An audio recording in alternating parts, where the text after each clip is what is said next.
Hidayat Putri. Saya Muhammad Aldi. Saya Maria Agusti. Saya Evi Pusasa Putri.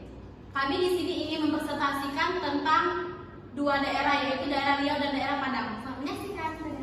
Saya akan menjelaskan tentang daerah Riau. Sejarah kota Riau. Pada awal abad ke-16, Tom Pires, seorang penjelajah Portugal, mencatat dalam bukunya Semu Aritnal bahwa kota-kota di pesisir timur Sumatera antara suatu daerah yang disebutnya Aceh, sekitar Paru dan Rokan, hingga Jambi adalah pelabuhan dagang yang dikuasai oleh raja-raja dari Minangkabau. Di wilayah tersebut, para pedagang Minangkabau mendirikan kampung-kampung perdagangan di sepanjang Sungai Siak, Kampak, Rongkat, dan Indragiri. Dan penduduk lokal mendirikan kerajaan-kerajaan Saminotono yang diberi kebebasan untuk mengatur urusan dalam negerinya, tetapi diwajibkan untuk membayar upeti kepada para raja Minangkabau. Satu dari sekian banyak kampung yang terkenal adalah Sanapelaya, kemudian berkembang menjadi Pekanbaru yang kini menjadi ibu kota provinsi. Riau adalah sebuah provinsi di Indonesia yang terletak di bagian tengah pantai timur Pulau Sumatera. Wilayah pesisirnya berbatasan dengan Selat Malaka. Hingga tahun 2004, provinsi ini juga meliputi Kepulauan Riau, sekelompok besar pulau-pulau kecil. Pulau-pulau utamanya adalah antara lain Pulau Batam dan Pulau Bintan yang terletak di sebelah timur Sumatera dan sebelah selatan Singapura. Kepulauan ini dimekarkan menjadi provinsi tersendiri pada Juli 2004. Ibu kota dan kota terbesar di Provinsi Riau adalah Pekanbaru. Berdasarkan hasil Badan Pusat Statistik Riau tahun 2022, penduduk Provinsi Riau berjumlah 6.493.630 jiwa dengan kepadatan penduduk 75 jiwa kilometer. Ada 3 kemungkinan asal kata Riau yang menjadi nama provinsi ini. Pertama, dari kata Portugis. Riau berarti sungai. Pada tahun 1514 terdapat sebuah ekspedisi militer Portugis yang menelusuri Sungai Siak dengan tujuan mencari lokasi sebuah kerajaan yang diyakini mereka ada pada kawasan tersebut, dan sekaligus mengejar pengikut Sultan Mahmud Syah yang melarikan diri setelah kejatuhan Kesultanan Malaka.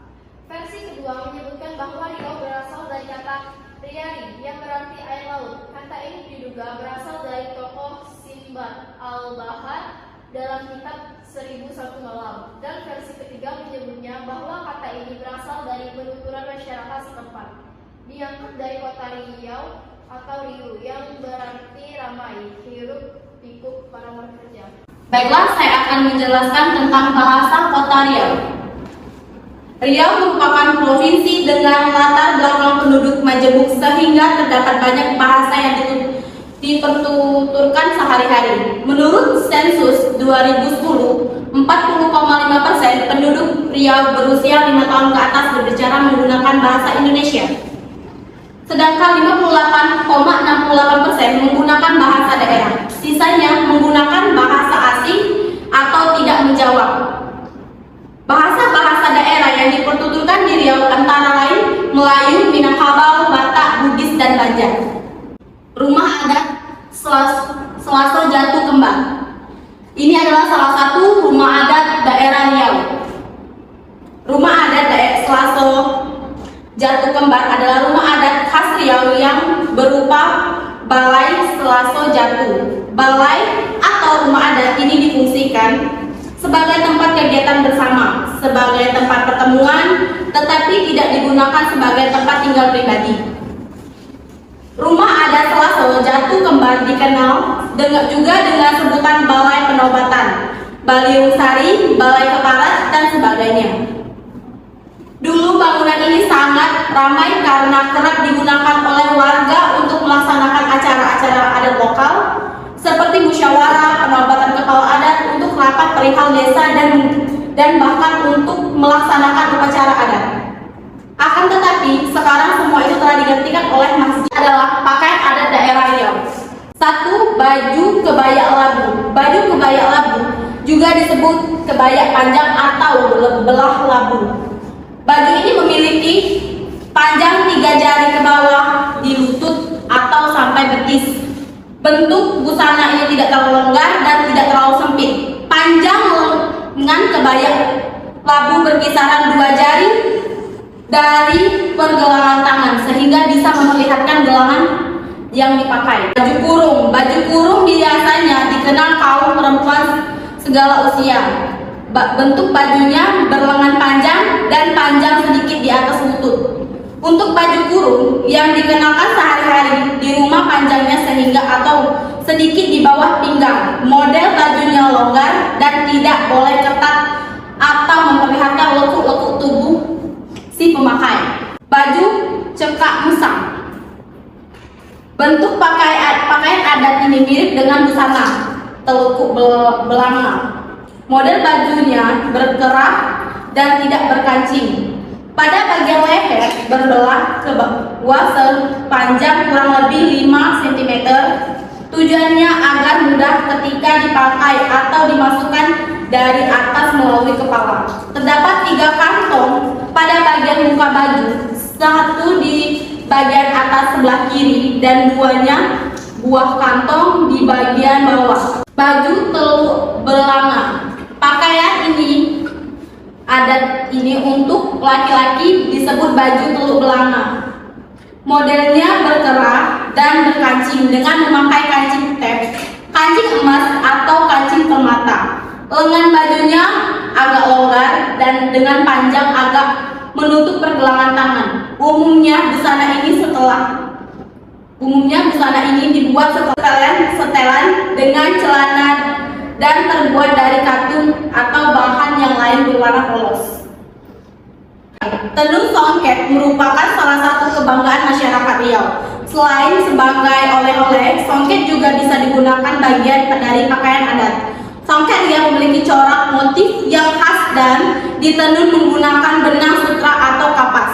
Kemudian songket ditenun dengan diselingi tenunan motif tertentu menggunakan benang emas atau perak. Makanan khas Kota Riau, lontong Bengkalis asal Bengkalis, keripik ubi Bumi asal Dumai, sate agam asal Indragiri Hilir, bogo udang asal Indragiri Hulu, kopi endak batulang asal Kampar, makawe kumpa asal Meranti. Wisata alam di Kota Riau, Pulau Jemur, terletak lebih kurang 45 mil dari ibu kota, Kabupaten Hokan Hilir. Bagian Siak Piapi dari 45 mil dari negara tetangga yakni Malaysia. Sedangkan Provinsi Sumatera Utara adalah provinsi yang terdekat dari Pulau Jemur.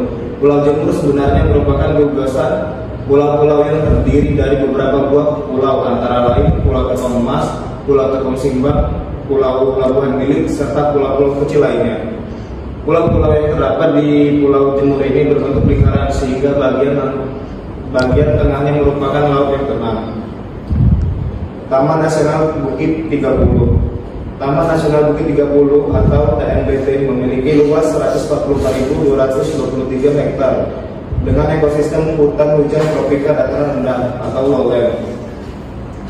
Tropical Rainforest. Kawasan ini merupakan peralihan antara hutan rawa dan hutan pegunungan dengan ekosistem yang unik dan berbeda dibandingkan dengan kawasan. Baiklah, saya akan menjelaskan Kota Sumatera Barat, Padang. Sejarah Kota Padang. Padang adalah kota terbesar di pantai barat Pulau Sumatera sekaligus ibu kota Provinsi Sumatera Barat, Indonesia. Kota ini adalah pintu gerbang barat Indonesia dari Samudra Hindia. Secara geografi, Padang dikelilingi perbukitan yang mencapai ketinggian 1853 mdpl dengan luas wilayah 693,66 km. Lebih dari separuhnya berupa hutan lindung. Berdasarkan data Badan Pusat Statistik BPS pada 2021, kota ini memiliki jumlah penduduk sebanyak 909,040 jiwa. Padang merupakan kota inti dari pengembangan wilayah metropolitan Palapa. Asal-usul nama kota Padang, tidak ada data pasti siapa yang memberi nama kota ini Padang. Namun kota ini pada awalnya diperkirakan berupa sebuah lapangan dataran atau gurun yang luas sehingga dinamakan Padang. Dalam bahasa Minang, kota Padang juga dapat bermaksud pedang. Menurut Tambo setempat, kawasan kota ini dahulunya merupakan bagian dari kawasan rantau yang didirikan oleh para perantau Minangkabau dari dataran tinggi Minangkabau Darat. Tempat permukiman pertama mereka adalah perkampungan di pinggiran selatan Batang atau di tempat yang sekarang bernama Seberang Padang. Pertama, dalam buku sejarah kota Padang yang disusun oleh Mardana Sofwan menyebutkan bahwa Padang berarti suatu daratan yang luas. Pasalnya, Padang memiliki alam yang terdiri atas daratan rendah yang luas dan dikelilingi oleh perbukitan yang tidak begitu tinggi. Selanjutnya, letak kota Padang. Kota Padang terletak di pantai barat Pulau Sumatera dengan luas keseluruhan 694,96 km atau setara dengan 1,65% dari luas Provinsi Sumatera Barat. Lebih dari 60% dari luas kota Padang berupa perbukitan yang ditutupi oleh hutan lindung, hanya sekitar 205,7 km. Wilayah yang merupakan daerah efektif perkotaan. Saya akan melanjutkan penjelasan tentang rumah adat Kota Padang. Rumah gadang adalah rumah tradisional dari suku Minangkabau. Menurut bentuknya, rumah adat ini disebut rumah gonjong atau rumah bergonjong. Rumah bergonjong karena bentuk atapnya yang bergonjong, runcing menjulang. Jika menurut ukurannya tergantung pada jumlah lanjarnya atau luas dari depan ke belakang. Sedangkan bangunan yang berjajar dari kiri ke kanan disebut ruang. Rumah yang berlanjar dua dinamakan lipat pandan atau lipat pandan. Umumnya, lipat pandan memakai dua gonjong. Rumah yang berlanjar tiga disebut belah bubuang atau belah buku. Atapnya bergonjong 4, sedangkan yang berlanjar 4 disebut gajah maharam atau gajah terbenam. Biasanya gajah maharam memakai gonjong 6 atau lebih. Selanjutnya, baju adat daerah Padang. Yang pertama,